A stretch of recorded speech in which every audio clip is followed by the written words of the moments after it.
But proof to my claim that people are more aware than ever when they're being sold a bunch of BS, check out this headline that ran in the New York Post yesterday. It reads, Tiffany Haddish angers fans with business class trip to Israel to, quote unquote, find a man and see war with her own eyes. Yeah, that is a lot to unpack.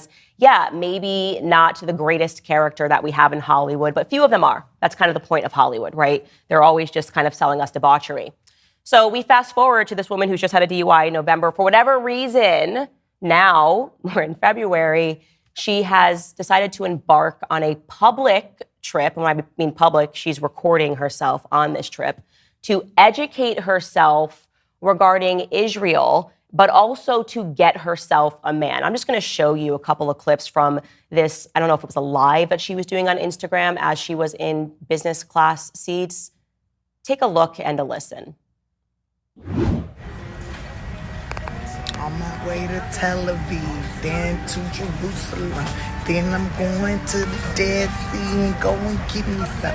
Gonna have some fun, yeah, it's gonna be great. Then I'm gonna learn about the politics. Hey, see, I feel like I can't believe everything I see on the internet. I can't believe everything everybody's saying to me on the internet. I need to go see for myself. I'm one of those people. I'm uncomfortable. Are you uncomfortable? Does that seem weird to you at all? Trying to turn it into a rap song? Why? So black people are just going to be like, yeah, we're with it. Yeah, go my way to politics. On my way to politics. See what do. Like, what is that? What are you doing? Why are you doing that? It gets even more strange when she says what else she's going to do while she enters this war zone. Take a listen. On my way to Israel.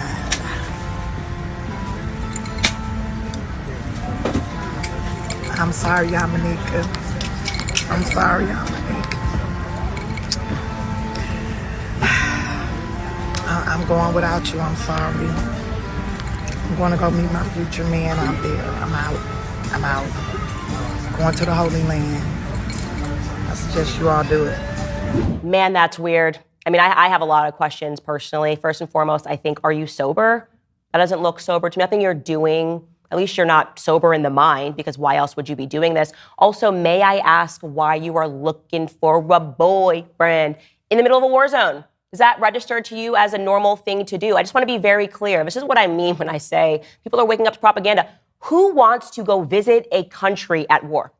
Does that pass the sniff test for anybody? Yeah, I definitely want to go visit this country while bombs are being dropped. That makes perfect sense. Why not visit it when they are not in the middle of a war? Wouldn't that make more sense? I've visited Israel, and no, they were not in the middle of a war, and it was still a very intimidating country to get into. I've described this experience, but because of so much conflict in the region, even going through the airport, right?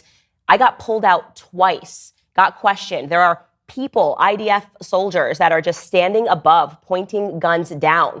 When you go through the airport, waiting for something to happen, didn't even feel great when it was not in the middle of a war. So could you imagine like what she's going to go through to get into the country? So who okayed this trip?